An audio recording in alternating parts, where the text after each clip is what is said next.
Good evening, Commanders. Omni Kai, Soldier First Class, reporting for duty.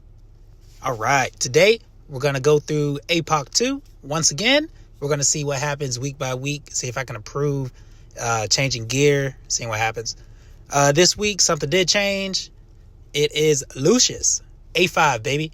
We pulled him last weekend when they were during the Hasset and Valeria banner. Sadly, I did not pull either of them. I got Helga. Oh, so Helga will be A1, but that's for my APOC1 run, actually. If you want to see it, let me know, and I'll post it. I do use an Infernal team. So, A2 Elowin and A5 Lucius. So, basically, there's going to be a damage comparison, seeing what Lucius can do. Elowin, she might help out some more with the healing, but unless she's A3, it's really not going to matter. I do always have a problem with the poison phase, just not dispelling fast enough, or I'm just not healing enough. However, I am using a Watcher comp. Like I said last time, Pharisee is almost required to get anything above 60 to 80k. Also Elowin too, in my opinion. But Kigiri's going to hard carry, Lucius is going to hard carry, Ingrad's going to hard carry. Everybody else basically support. I did have Elder in there just because he can do pretty good damage on his own. Mari, she's obviously in there for the stuns, the freeze that she does during the soft phase. And she also helps with vulnerability.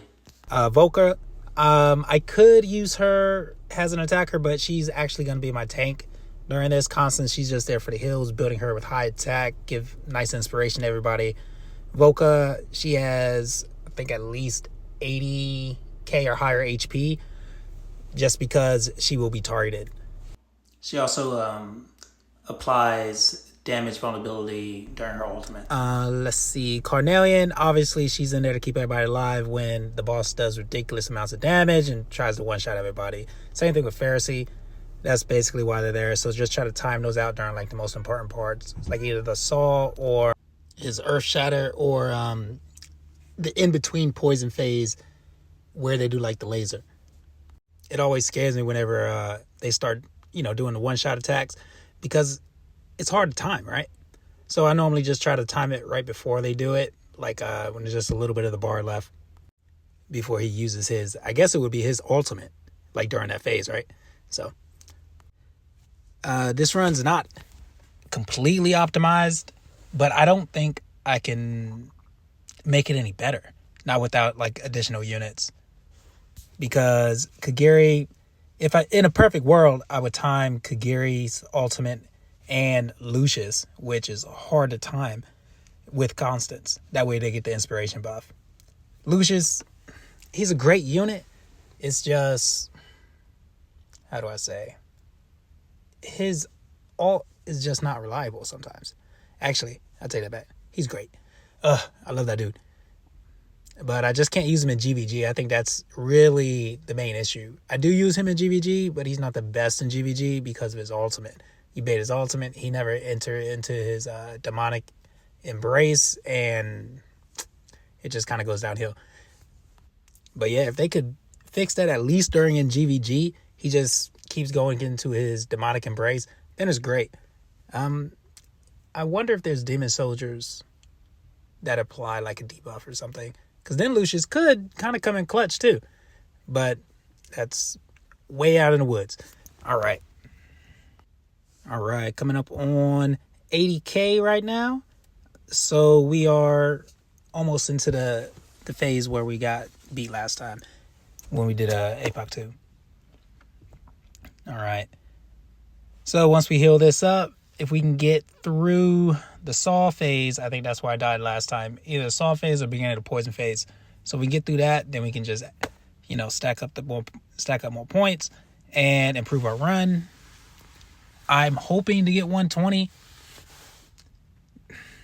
but clearly that's not going to happen with this run because Lucius doesn't have enough HP.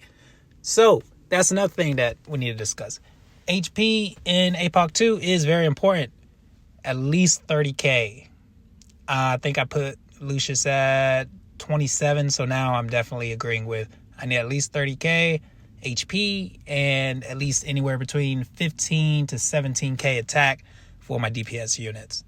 So at the end of this, I'll probably rerun it and see if I can get a higher score without Lucius dying. And I'll just post it at the end of this video.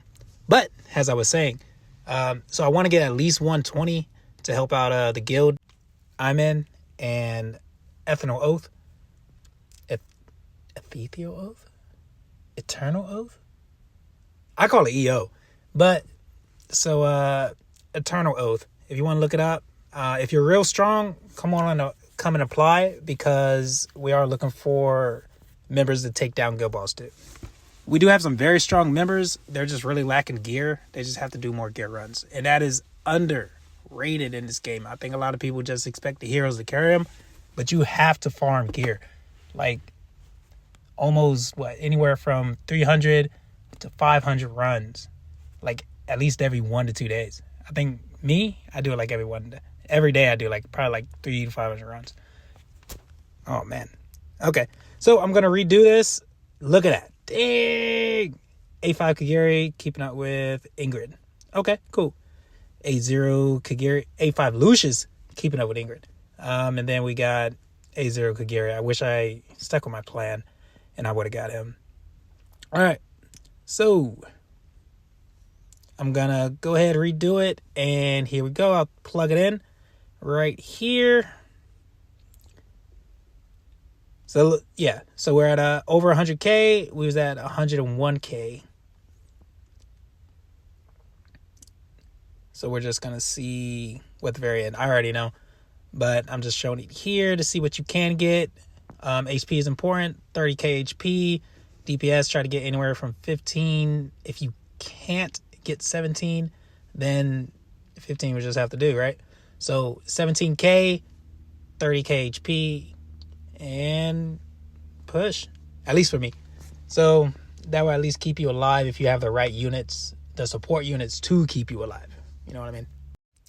So this is my APOC2 run using Watchguard team, A5 Lucius, A0 Kigiri, A3 Ingrad. Look at that boss. Man, she just sitting there looking pretty.